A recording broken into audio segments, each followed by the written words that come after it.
father's IV bag! Check your father's IV bag, sir! Please, you have to check it now! Marcus Sterling stopped walking in the middle of the hospital hallway and turned slowly. He had just stepped out of his father's private room on the 12th floor of St. Catherine's Medical Center, his phone pressed to his ear, his mind already moving toward the next thing. A board meeting. A contract. A delivery from the lawyer's office. He had been a man in motion for so long that even grief had to wait its turn on his schedule. The voice belonged to a small girl, maybe 9 years old, standing near the supply cart at the corner of the corridor. She was holding a stack of clean towels almost too big for her arms, and her dark eyes were fixed on him with a kind of seriousness that did not belong on a child's face. He took the phone away from his ear and looked at her with mild impatience. "I'm sorry. Your father's bag," she said again. Her voice was quiet but steady, the way people speak when they know the words matter more than the volume. "You need to check it. Please." Marcus glanced at the nurse's station behind her. A woman in pink scrubs was typing on a computer, paying no attention. 2 doctors were talking quietly near the elevator. Nobody was looking at the girl. Nobody was looking at him. "Who are you?" he asked. "My mother works here," the girl said. "She cleans the rooms on this floor.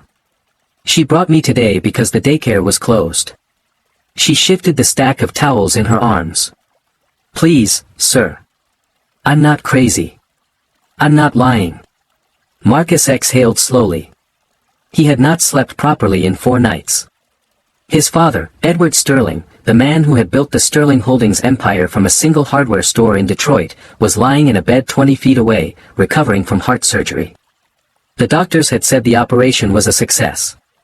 They had said in 2 weeks he might be home.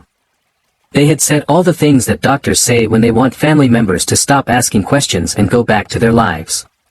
But the girl was still standing there, holding the towels, watching him. "I have to take this call," Marcus said, lifting the phone again. After they finished the call, the girl said quickly, "They always change the bag at the same time. They change it together." But this time only one nurse came. She wasn't wearing her badge. "I always look at the badges because my mother says you can tell who works here by the badge." She didn't have one. Marcus lowered the phone. He looked at her for a long moment. There was something about the way she had said it. Not nervous, not dramatic. Just careful. Like a person describing something they had seen with their own eyes and did not want to be wrong about.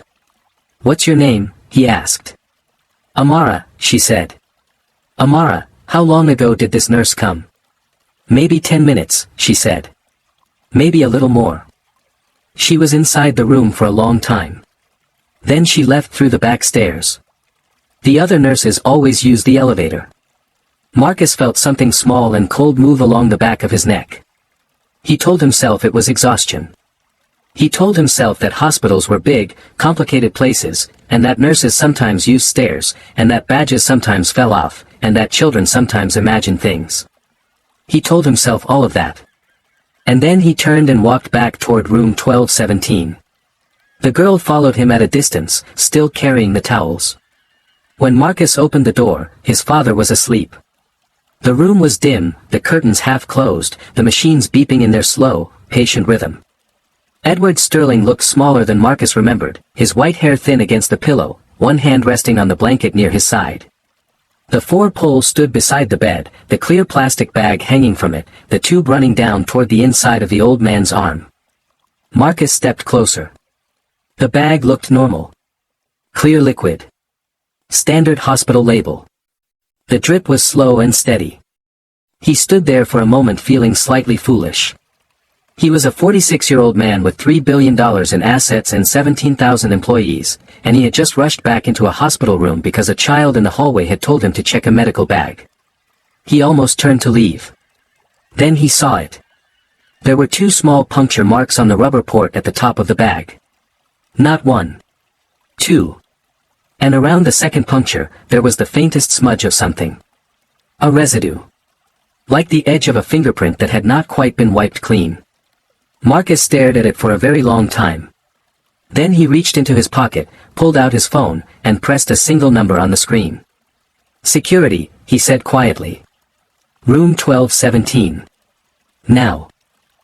Marcus Sterling stood very still beside his father's bed, his eyes fixed on the floor bag. The 2 small puncture marks looked back at him like a question he did not want to answer. Behind him, the door opened quietly. He turned and saw Amara standing in the doorway, still holding the towels, her face anxious. "You believe me now?" she asked. He didn't answer right away. Instead, he walked to the door and gently guided her into the room, closing it behind her. The last thing he wanted was for anyone in the hallway to see her talking to him. "How did you know to look at the bag?" he asked, keeping his voice low. She set the towels on a chair carefully, like she was relieved to put them down. "Because of yesterday," she said. "Yesterday?" She nodded. "I was helping my mother in the supply closet next to this room. The closet has a small window in the door. People don't notice it because there are boxes in front of it inside. But you can see out." Marcus listened. "There were 2 people in the hallway," she said. "A man in a suit and a woman wearing nurse clothes. But the nurse didn't have a badge. The man gave her a small white envelope. She put it in her pocket. Then he said something I didn't understand at first. He said, 'Make sure it's slow. It has to look like the heart.' And the woman said, 'I know what I'm doing.' Then they walked in different directions." Marcus felt the cold thing on his neck spread down into his shoulders. "Did you see their faces?" "The woman, yes," Amara said. "The man, only from the side. But I would know his voice. He had a deep voice. Like a radio." Marcus turned his head slightly and looked at his father again. Edward Sterling's chest rose and fell in slow, uneven breaths. The machines kept their patient rhythm. To anyone walking by, it would have looked like an old man peacefully recovering from surgery. To Marcus, it now looked like something else entirely. There was a sharp knock at the door. He went to open it.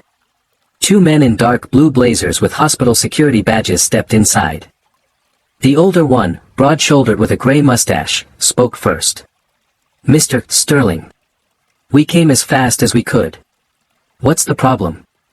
Marcus pointed at the 4-pole without speaking. The older guard walked over and bent down slightly, studying the bag.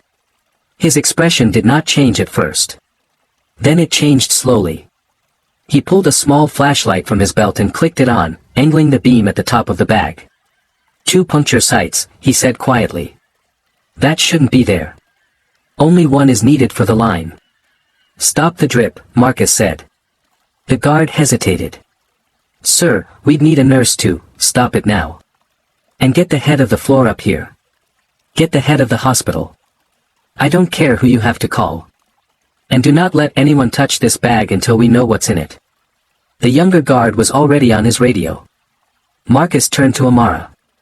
She was standing by the wall, small and quiet, her eyes moving between his face and his father's. "You said your mother works here," he said gently.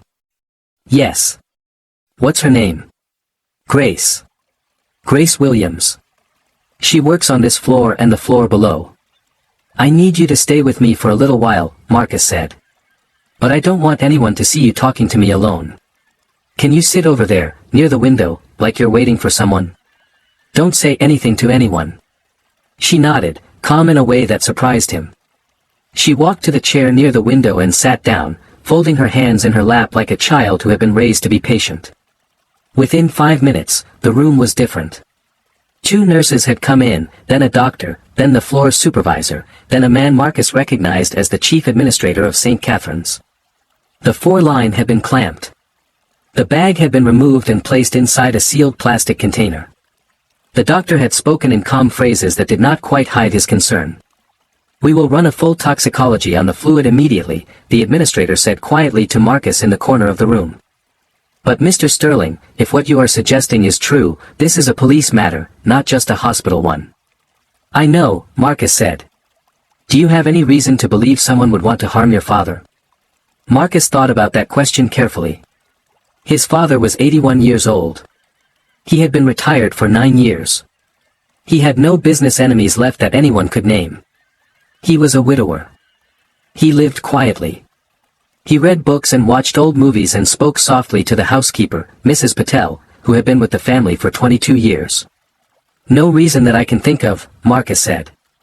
But even as he said it, a quiet voice somewhere inside him answered, "Yes, you can." Because Edward Sterling had not always been quiet. And the family he had left behind was not as simple as it looked from the outside. The hospital administrator was a careful man named Dr. Howard Bennett. He spoke in the measured tone of someone who had spent 20 years protecting an institution from lawsuits, scandals, and the bad decisions of others. Marcus knew the type. He employed many men like him. "Mr. Sterling," Dr. Bennett said quietly, "we have moved your father to a different room on this floor. The room number will not be entered into the main system. Only authorized staff will know the new location.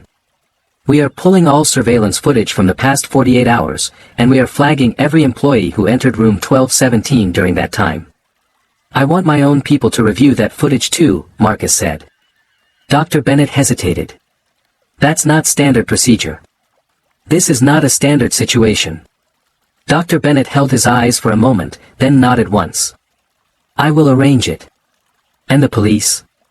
"They are on their way. Detective from the Major Crimes Division. He's discreet. He has handled situations like this before." Marcus glanced at the chair near the window. Amara was still sitting there, very still, her hands folded. She had not moved in 20 minutes. She had not asked for anything. She had not spoken to a single person in the room. She watched everything with the same quiet attention she had given the towels in the hallway. "There is one more thing," Marcus said, lowering his voice. "There is a girl in this room. Her mother works for the hospital. She is the reason I knew to check the bag. I do not want anyone to know it was her. Not yet. Not the staff, not the police, not anyone. If the people who did this find out a child saw something, she becomes a target." Dr. Bennett looked toward the chair, surprised. He had clearly not even noticed her. "I understand," he said. "I need to speak to her mother. Privately. In a room where no one will overhear us. Can you arrange that?" "Yes." 20 minutes later, Marcus was sitting in a small windowless office on the 14th floor.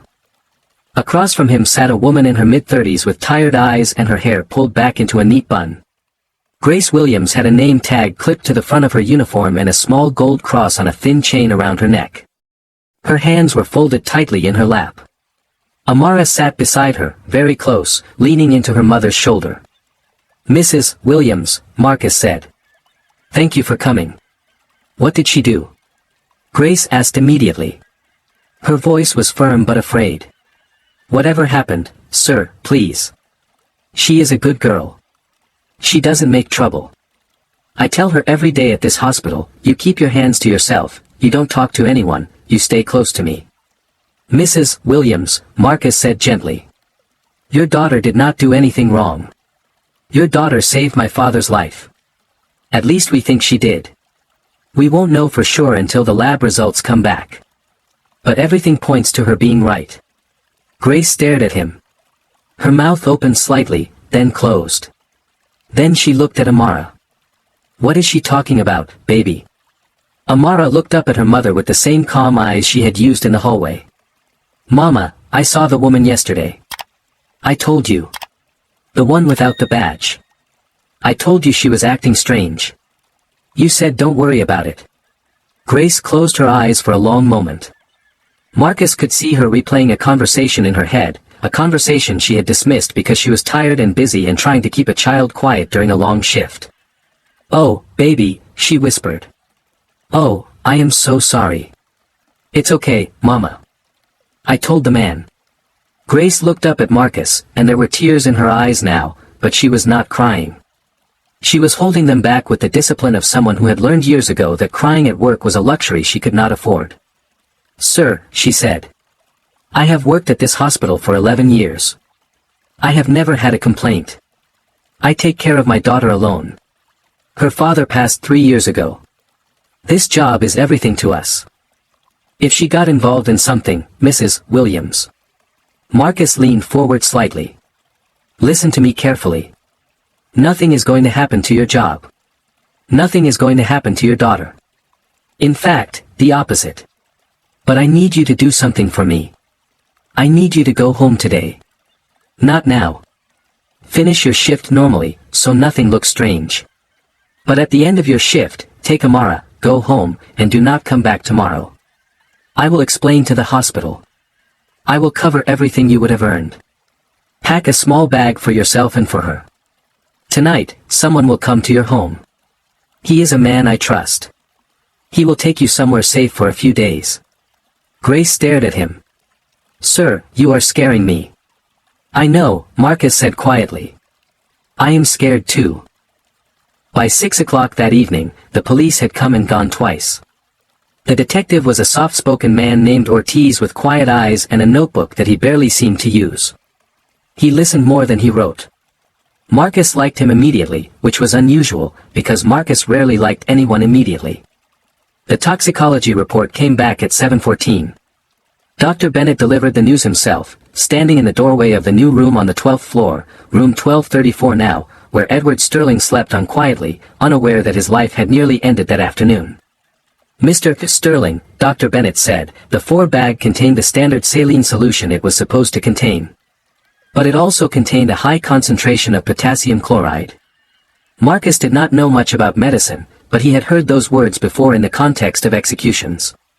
His face must have shown it, because Dr. Bennett continued quickly. At the concentration we found, and given your father's age and cardiac condition, it would have caused cardiac arrest within 40 to 60 minutes of the bag beginning to drip.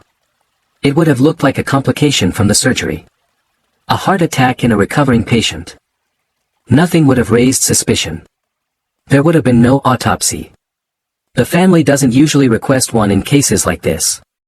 So someone tried to murder my father, Marcus said quietly, and make it look like his heart failed. Yes. Marcus walked to the window of the small consultation room and looked out at the city. The lights of downtown were beginning to come on, one by one, the way they did every evening. From the 12th floor, the world looked very ordered.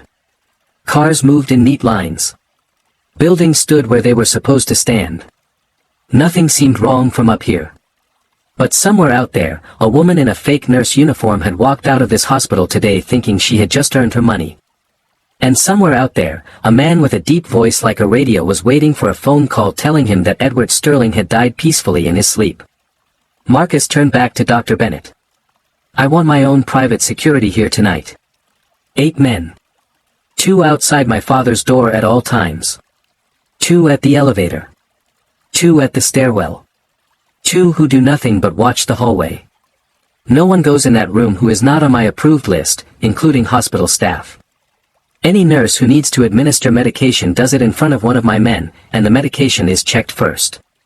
Mr. Sterling, the hospital has its own protocols. Your protocols failed today, Dr. Bennett. With respect, my protocols start now. Dr. Bennett did not argue. He simply nodded once and left the room. Marcus pulled out his phone. He scrolled past the work numbers, past the lawyers, past the assistants, and stopped on a name he had not called in almost a year. He pressed it. The phone rang 4 times before a tired voice answered. Marcus. Daniel, Marcus said. I need you. There was a pause on the other end. Daniel Reyes had been Marcus's head of personal security for 15 years, until 2 years ago when he had quietly retired to spend time with his wife after a heart scare of his own. They had parted on good terms. They had stayed in touch loosely. Birthday calls, holiday messages. What's wrong? Daniel asked. Someone just tried to kill my father in his hospital bed. Today. With potassium chloride in his 4-bag. A child caught it. He's alive. But I don't know who did it, and I don't know who's behind it, and I cannot trust my normal security team because I do not know who has been talking. Daniel was quiet for several seconds. I'll be there in 2 hours, he said. Do not talk to anyone in your family about this. Not your sister. Not your brother. Not your stepmother. Not the housekeeper. Not your father's lawyer. Especially not your father's lawyer. Not anyone. Do you understand me? I understand. And Marcus, yes. The child who caught it. Where is she now? At home. With her mother. I sent one of my men to watch the house. 1 man is not enough. Send 3.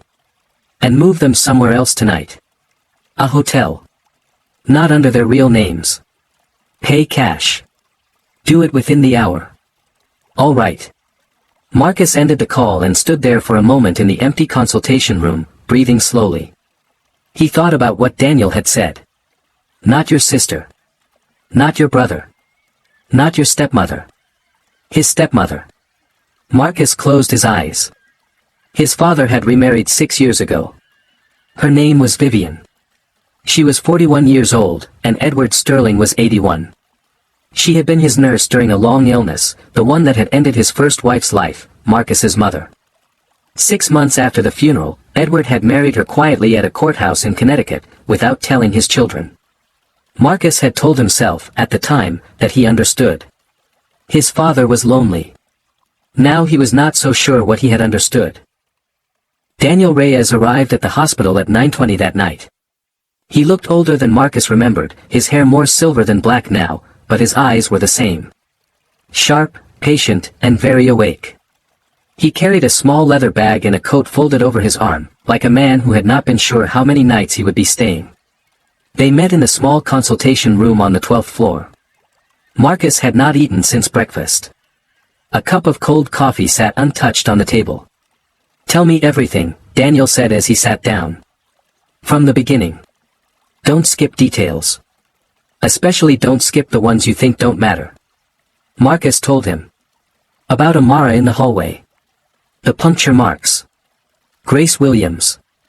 Dr. Bennett. The toxicology report. The woman in fake nurse clothing. The man with the radio voice. Daniel listened the way he always listened, with his eyes half closed and his head slightly tilted, like he was hearing a song that he wanted to remember every note of.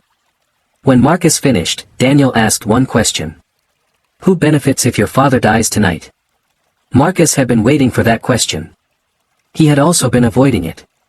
3 people benefit financially in obvious ways, he said slowly. My sister Caroline. My brother James. And Vivian, his wife. How much? My father is worth approximately $1.7 billion. The estate is divided according to a will he signed about 4 years ago. Caroline and James each receive 20%. Vivian receives 30%. The remaining 30% comes to me, along with controlling shares of Sterling Holdings. Daniel raised an eyebrow slightly. Controlling shares to you. That is unusual. The oldest son model. Most modern families split things more evenly. My father is an old-fashioned man. And I have been running operations at Sterling Holdings for 14 years. He wanted continuity. Has the will been updated recently? Marcus paused. I don't actually know, he said. I assumed not. But I haven't asked. My father doesn't talk about money with me unless he has to. Daniel made a small note on a piece of paper. We need to find out. Tonight if possible. Who is his lawyer? A man named Howard Greer. Greer and Associates. He has been my father's lawyer for 30 years. Did your father ever talk about being unhappy with anyone? Concerned about anyone? Worried about money disappearing? No. But, Marcus stopped. But? About 4 months ago, he asked me a strange question. He asked me if I thought Vivian loved him. Daniel set his pen down. What did you tell him? I told him I didn't know her well enough to say. He nodded and changed the subject. I assumed it was just an old man's insecurity. He never brought it up again. Did he ever say anything to your sister or your brother about it? I don't know. Daniel was quiet for a long moment. Then he said, Marcus, I am going to tell you something, and I need you to hear it without getting defensive. The most likely person behind this is someone close to your father. Not because she is the most evil, but because she had the most access. She knew his medical schedule. She knew what hospital he would be in. She knew which floor, which room, which staff. She probably knew which nurse he liked and which nurse he didn't trust. Someone fed information to whoever did this. Someone with eyes inside your father's life. It could be a staff member, Marcus said. The housekeeper. The cook. The driver. Yes. It could be. But staff usually don't initiate plans like this on their own. They get hired. They get paid. They get told what to do. Marcus felt his jaw tighten. You think it was Vivian? I don't think anything yet. I think we have to investigate everyone, including the people you don't want to investigate. Including the people you trust most. Especially them. Because the worst betrayals don't come from enemies. Marcus thought about the way the girl in the hallway had stood so calmly. They said you wouldn't notice. Except that was a different story. A story he had read once, somewhere, about another man who had almost gotten into the wrong car. Maybe it was a story. Maybe he was just tired and his mind was wandering. His phone vibrated on the table. He looked at the screen. Vivian. He showed it to Daniel without speaking. Daniel nodded slowly. Answer it. Be normal. Tell her exactly what the hospital would have told her if nothing had happened. Your father is stable, resting well, the doctors are pleased. Do not mention the bag. Do not mention the police. Do not mention me. Especially do not mention the child. Marcus took a slow breath, picked up the phone, and pressed the green circle. Vivian, he said. I was about to call you. How is he? Her voice came through warm and concerned, the voice of a worried wife. I've been thinking about him all afternoon. Marcus closed his eyes. He's doing well, he said. Resting comfortably. The doctors are very pleased. Oh, thank God, Vivian said. Her voice had the soft, slightly trembling quality of a woman who had been holding her breath for hours. I was so worried, Marcus. I haven't been able to focus on anything all day. Should I come down there? I can be there in an hour. Marcus looked across the table at Daniel. Daniel shook his head once, slowly. He's already asleep for the night, Marcus said. The doctors gave him something to help him rest. There's really no point in you coming tonight. Get some sleep. Come tomorrow morning. He'll be more alert then. There was a small pause on the line. Are you sure? She said. I just feel like I should be there.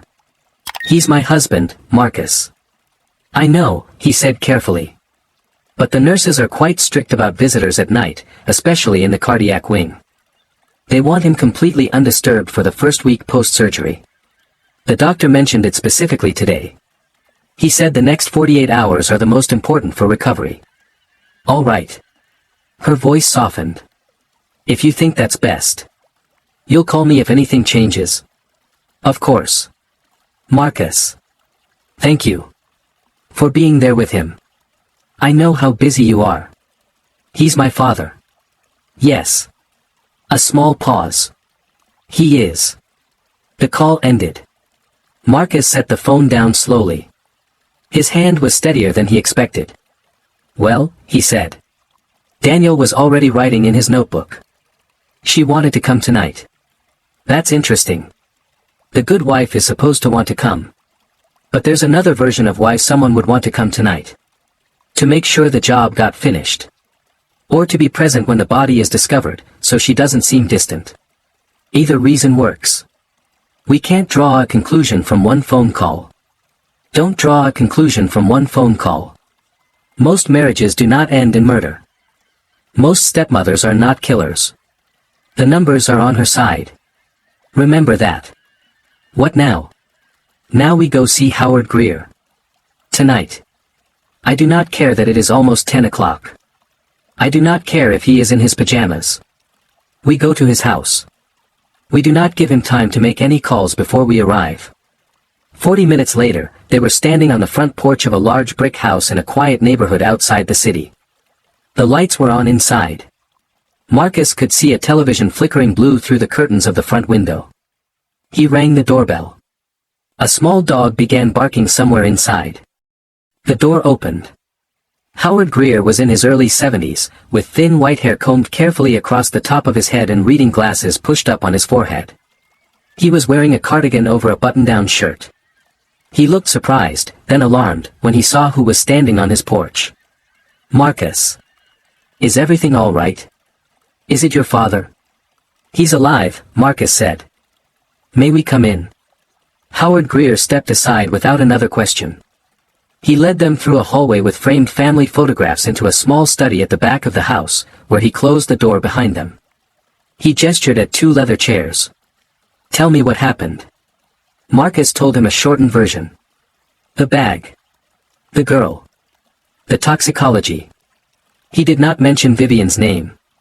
He did not mention anyone's name except Edward's.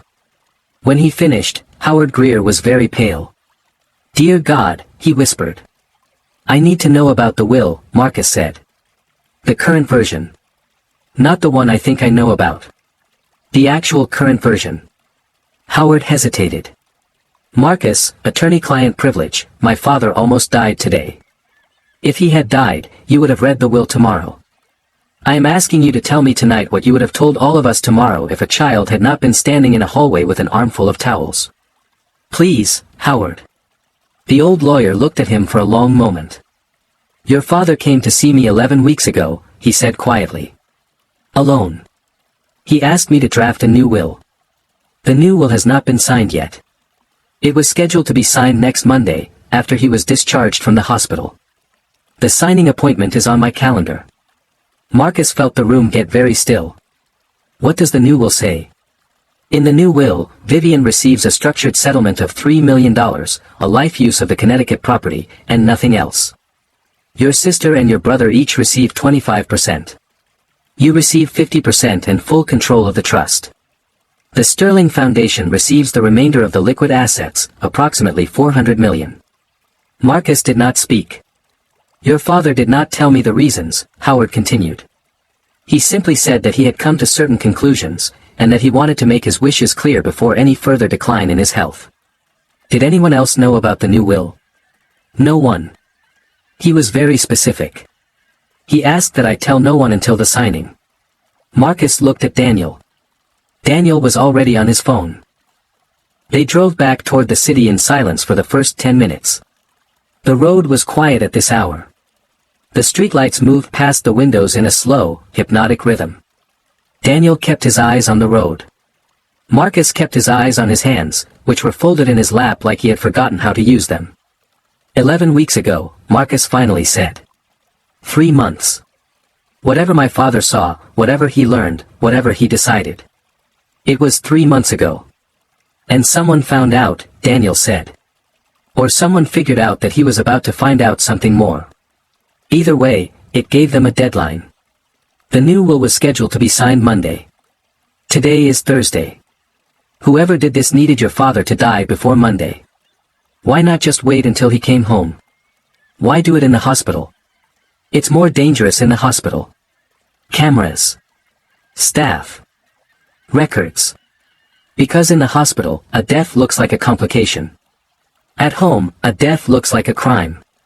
The hospital is the safest place to kill someone who is recovering from heart surgery, if you have access to the right person inside the system.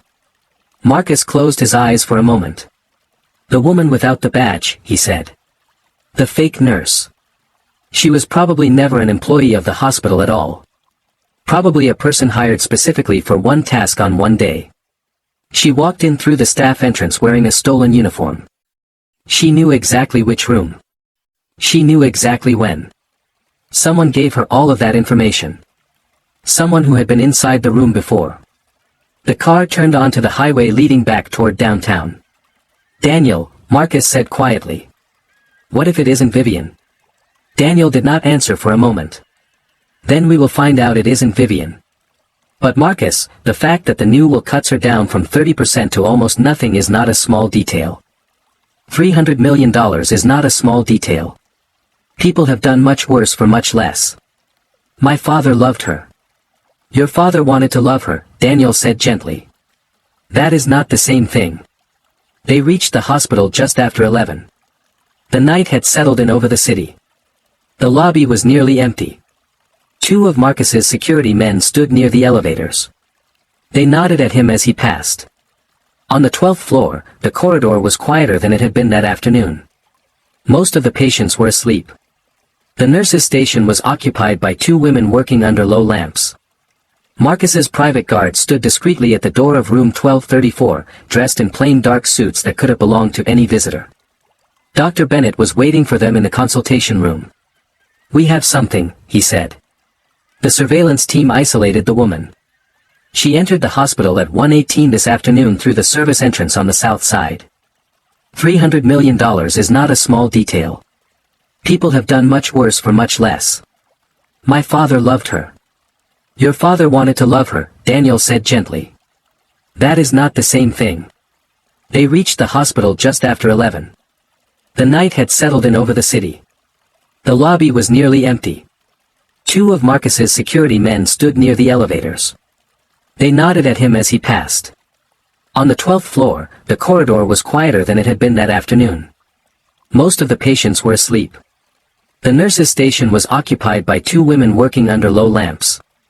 Marcus's private guard stood discreetly at the door of room 1234, dressed in plain dark suits that could have belonged to any visitor. Dr. Bennett was waiting for them in the consultation room. We have something, he said. The surveillance team isolated the woman. She entered the hospital at 1:18 this afternoon through the service entrance on the south side. But there's something else. Dr. Bennett clicked the laptop and another image appeared. This was taken 8 days ago, in the cardiac surgery consultation suite. Your father came in for his preoperative meeting. His wife accompanied him. They sat in the waiting area for approximately 22 minutes before being called back. The image showed Edward Sterling sitting in a chair, his hand resting on Vivian's. They were talking quietly. Vivian was smiling at him. Now look at the woman behind them, Dr. Bennett said. He zoomed in on a figure 2 rows back. A woman sitting alone, pretending to read a magazine. Dark hair tied back. Light brown skin. A small mole on her right cheek. It was the same woman. The same woman who had walked into Edward Sterling's room with a cup of ice 8 days later. Marcus stared at the screen. She was already watching him, Daniel said quietly. 8 days ago. Someone sent her to study him. To see how he walked. To see who came with him. To see what kind of patient he was going to be. And Vivian was sitting 6 feet away from her, Marcus said. Yes, Daniel said. She was. Marcus did not sleep that night. He sat in the chair beside his father's bed for hours, watching the slow steady rise and fall of the old man's chest. The new room was quieter than the old one. A guard stood at the door. Another sat in the corner near the window, reading nothing, looking at nothing, simply present. At 4:12 in the morning, Edward Sterling opened his eyes. Marcus leaned forward immediately. Dad. His father blinked at him a few times, focusing slowly. His voice was rough from the breathing tube that had been removed earlier in the day. Marcus. What time is it? It's early. Don't try to sit up. Why are you still here? Marcus had thought a great deal about what he would say when his father woke up. He had rehearsed several versions of it. But now, sitting in the dim room with the old man looking at him through tired eyes, he found that most of his rehearsals fell away. Dad, he said quietly. Someone tried to hurt you today. Someone put something in your 4 bag. The doctors caught it in time. You are safe now. But I need to ask you some questions, and I need you to be honest with me. Edward Sterling's expression did not change for a long moment. Then it changed, slowly, in the way a face changes when a person who has long suspected something is told that it is true. How bad was it? He asked. Bad enough that without the catch, you would not have woken up. The old man closed his eyes for a moment. When he opened them again, they were wet, but his voice was steady. It was her, wasn't it? Marcus did not answer. He did not need to. Tell me how you knew to look, his father said. So Marcus told him. About the girl in the hallway. The 2 punctures. The cup of ice. The woman with the mole. He told him about Howard Greer, and the new will, and the 11 weeks. He told him everything except the parts that were still being investigated. His father listened without interrupting. When Marcus finished, Edward Sterling looked at the ceiling for a long time. I should have told you, he said finally. I should have told all of you. But I was ashamed. Of what? Of being a foolish old man. Of marrying a woman who was 35 years younger than me and believing she did it for any reason other than the obvious one. He shook his head slowly against the pillow. About a year ago, I started to notice things. Small things. Money missing from accounts I do not look at often. Phone calls she would end when I walked into the room. A man's voice on her phone once, asking when she would be free. She said it was the gardener. We don't have a gardener. Marcus felt a strange, cold echo at those words. Something familiar. Something he could not place. I hired a private investigator 3 months ago, Edward continued. Quietly. A man Howard recommended. He followed her for 9 weeks. He gave me his report the day before I went into the hospital. There is a man. His name is Lawrence Chen. She has been seeing him for over 2 years. He is 43. He is a financial consultant of some kind. He has debts. He is the kind of man who finds wealthy women who have access to wealthier husbands. The investigator believes they planned to wait until I died naturally. But I think when she found out about the new will, the plan changed. How would she have found out? Marcus asked. Howard said no one knew. Edward gave a small, bitter smile. Because 3 weeks ago, I was an old fool one more time. We were having dinner. I was tired. I told her that I had been thinking about updating some legal matters, and that I wanted to make sure that the people who had stood by me through my life were properly taken care of. I did not mention numbers. I did not mention her name. But she is not a stupid woman, Marcus.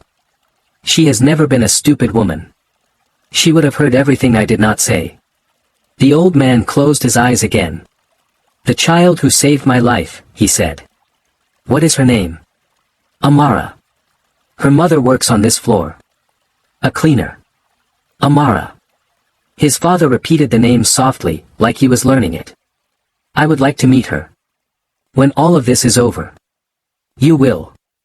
There was a long silence. Then Edward Sterling said something that surprised his son. Marcus. I want her to come tomorrow. Vivian. Let her come. Let her see me. Let her sit in a chair and hold my hand and ask the doctor questions. I want to look at her face one time, knowing what I know now. I want to see who I married. Dad, please, the old man said. I have earned that, at least. Vivian arrived at the hospital at 10:15 the next morning. She wore a soft gray sweater and a long camel coat, and she carried a small bouquet of white tulips. Her hair was pulled back into a low, elegant knot. She looked exactly like what she was supposed to look like. A worried wife, visiting her recovering husband. Marcus met her in the hallway outside the room. He kissed her cheek lightly, the way he always had. He felt nothing. How is he this morning? She asked. Awake. Talking. The doctors are very pleased. Oh, thank God. She closed her eyes for a brief moment. The performance was almost flawless. Can I see him? Of course. He held the door open for her. Inside the room, Edward Sterling was sitting up slightly in his bed, the head of the mattress raised. His color was better than the day before. A blanket was tucked around his legs. He looked at Vivian when she came through the door, and he smiled. A slow, gentle, husbandly smile. There you are, he said softly. Edward. She crossed the room quickly and bent down to kiss his forehead. I have been so worried about you. Marcus would barely tell me anything yesterday. I have been sleeping. There has not been much to tell. She sat in the chair beside the bed and took his hand in both of hers. She placed the tulips on the small table. She asked the doctor questions when the doctor came in 15 minutes later. She nodded thoughtfully at the answers. She squeezed Edward's hand at exactly the right moments. She wiped her eyes once, briefly, with a tissue she pulled from her purse. She did all of it perfectly. Marcus sat in a chair near the window and watched her, the way you watch someone you are seeing for the first time, even though you have known them for 6 years. He thought about a story he had read or heard once, about a man hiding behind flower pots in his own driveway, watching his wife walk in a garden with another man. He could not remember where the story had come from. But he understood it now in a way he had never understood it before. At 11:40, 2 men in plain clothes stepped quietly into the room. Detective Ortiz and another detective Marcus did not recognize. Vivian looked up, mildly puzzled. Mrs. Sterling, Ortiz said. His voice was calm and almost gentle.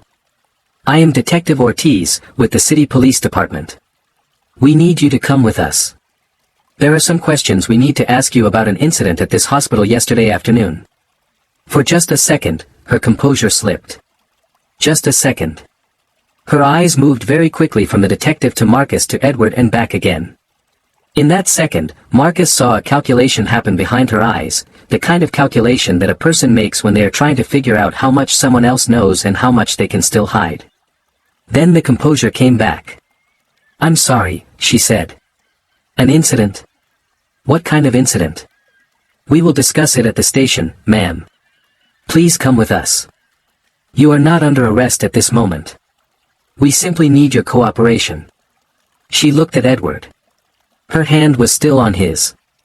Edward, she said. Her voice trembled in a way that sounded very real. I don't understand what is happening. Edward Sterling looked at her for a long moment. His face was very tired. He was an old man who had loved a much younger woman, and he was finally seeing her clearly, and there was no triumph in his expression at all. Only sadness. Vivian, he said quietly. Go with them. Please. She stared at him. Her hand slowly slipped out of his. Edward, please, Vivian. Go. She stood up slowly. She picked up her purse. She straightened her coat. And then, in a voice that was different from any voice Marcus had ever heard her use, smaller and harder and much older, she said one thing. You don't know what it was like, Edward. You don't know what it was like to wait. Then she walked out of the room with the two detectives. The door closed behind her quietly. Edward Sterling lay back against the pillow and closed his eyes. A single tear moved slowly down the side of his face into the white hair near his ear. He did not wipe it away. By the end of that afternoon, 3 more people had been arrested. The fake nurse was identified through facial recognition and tracked to a motel on the edge of the city. Her name was Daniela Reyes, no relation to Daniel. She was a former medical assistant who had been fired from a clinic in another state for stealing controlled substances. She had been paid $25,000 in cash. She gave up the rest of the names within an hour. Lawrence Chen was arrested at his apartment that evening, attempting to pack a suitcase. A driver who had picked up an envelope at a coffee shop was arrested the next morning. The chain was short. The chain was clear.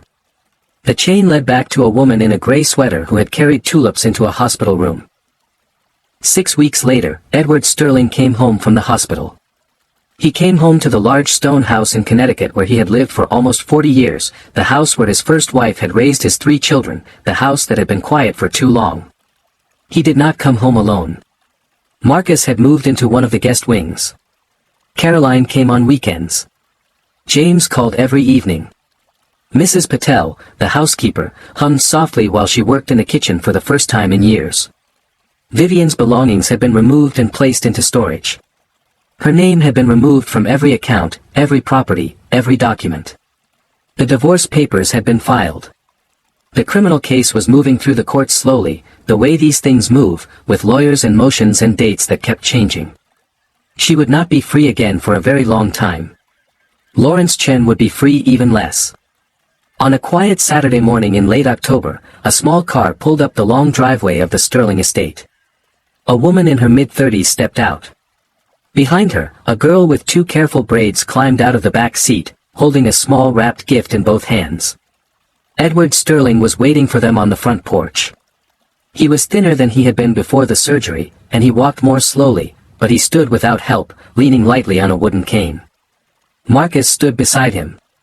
Grace Williams and her daughter walked up the stone path slowly, looking at the house, looking at the trees, looking at the old man standing on the porch. When they reached the steps, Edward Sterling looked down at the girl. Amara, he said. His voice was rough but warm. I have been waiting a long time to meet you. She looked up at him with the same calm, serious eyes she had used in the hospital hallway. She did not seem afraid of him.